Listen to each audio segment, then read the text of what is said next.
हमारे साथ शंकराचार्य स्वामी अभिमुक्तेश्वरानंद जी हैं।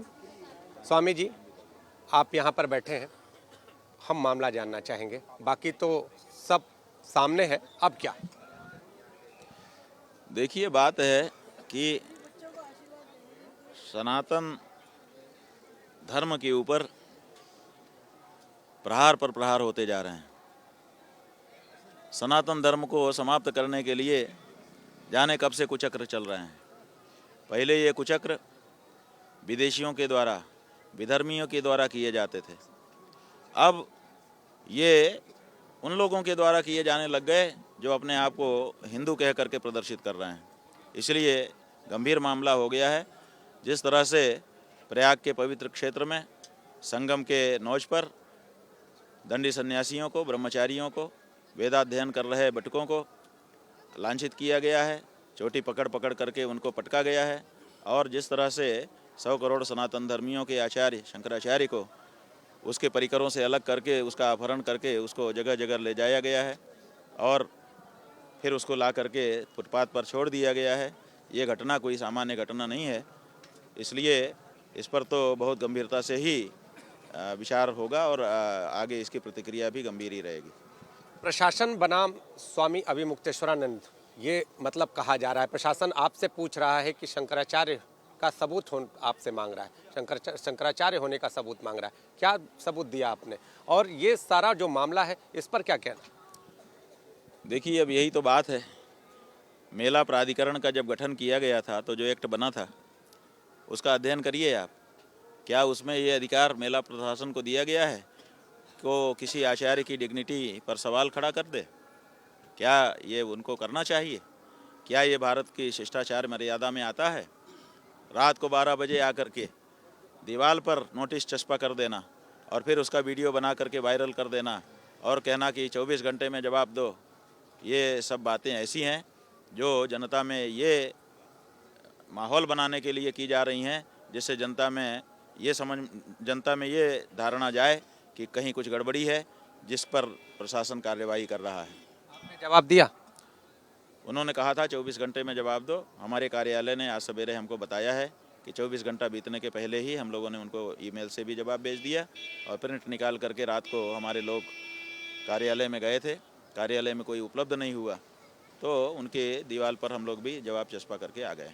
आप बाहर बैठे हैं, इस समय में बाहर बैठे हैं, आप अपने टेंट से बाहर बैठे हैं।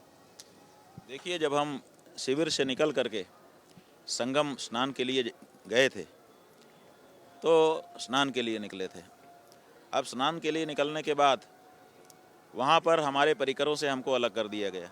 हमारे जितने परिकर थे सबको पकड़ पकड़ करके पुलिस ले गई। एकदम तनहा अकेले हम हो गए। और उसके बाद पुलिस के जो जवान थे चमड़े का जूता पहन करके, जबकि ऐसा उनको करना नहीं चाहिए था, हमारी पालकी नंगे पाँव ही उठाई जाती है, उन्होंने चमड़े का जूता पहन करके ठेल ठाल करके उठा करके हमको मेले में 3-4 अपरिचित जगहों पर ले जा करके छोड़ दिया। आधा घंटा 15 मिनट वहाँ रुकने के बाद फिर आते थे, फिर उठा के दूसरी जगह ले जाते थे, फिर तीसरी जगह ले जाते थे और अंत में शाम को 5 बजे यहाँ ला करके छोड़ दिया फुटपाथ पर। तो जब आपने हमको अगवा किया, जब आपने हमको वहाँ से उठा लिया, उठाने के बाद आप जहाँ रखेंगे वहीं तो हम रहेंगे। हम कैसे अपने शिविर में पहुँच जाएँ? अपने शिविर में पहुँच जाने का मतलब है कि मामला ही ख़त्म हो गया। तो इसलिए आपने हमको उठाया है। हमारे लोग अगर हमको उठाते तो वो जहाँ ले जाते हम वहाँ जाते। आपने हमको उठाया है तो आपने जहाँ हमको रखा है हम वहाँ पर हैं और वहीं पर बैठे रहेंगे। ऐसा क्यों किया? पूछो, जवाब तो उनको देना है, हम थोड़े जानते हैं। अगर हमको बताया होता कारण तो क्या बात थी। अभी आपने विरोध कुछ बोला था, ऐसे भी चीजें सामने आई थी कि महाकुंभ के दौरान आपने कुछ बोला था, उसको लेकर। देखिए, सच बोलना विरोध कब से हो गया? ये परिभाषा कब से गढ़ ली गई? जो सच था वो हमने बोला। जब कुंभ में हम लोग यहाँ आए हुए थे, जब भगदड़ यहाँ पर मची तो हम लोग तो यहीं थे, हम लोग सब देख रहे थे। लेकिन आदित्यनाथ योगी ट्विटर पर बोलते जा रहे थे अफवाहों पर ध्यान मत दीजिए, सब अफवाह है, सब अफवाह है। तो दिन भर उन्होंने घटना को छुपाए रखा। यही बात हमने कह दिया कि छुपाना नहीं चाहिए। तो ये सच था कि विरोध था? हमको बताओ। आप लोग ऐसे शब्द का प्रयोग कर देते हैं। ये सच था, विरोध नहीं था। हमने कोई विरोध आदित्यनाथ जी का नहीं किया है। अगर हम विरोध करना होता तो जब वो मुख्यमंत्री बने थे तो हम कोर्ट में चले जाते कि इनको मुख्यमंत्री ना बनने दिया जाए। हम गए, हमारा क्या विरोध है, वो मुख्यमंत्री हैं, हम मानते हैं कि मुख्यमंत्री हैं वो, हमारा उनसे कोई विरोध नहीं है।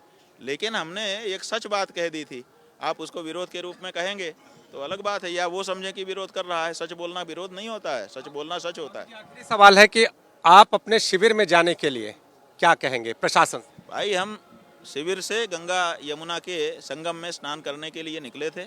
ससम्मान हमारा जब गंगा यमुना के संगम का स्नान हो जाएगा और प्रशासन के द्वारा हो जाएगा और भविष्य में चारों शंकराचार्यों को कभी भी इस तरह से परेशान न करने का वचन पुख्ता दे दिया जाएगा, तब हम शिविर में प्रवेश करेंगे, नहीं तो जीवन पर्यंत अब तो हम हैं बाहर।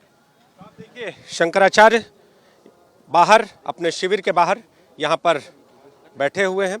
इन्होंने अपनी मांग रख दी है और देखना ये होगा कि प्रशासन इनकी मांगों को लेकर आगे क्या निर्णय लेता है।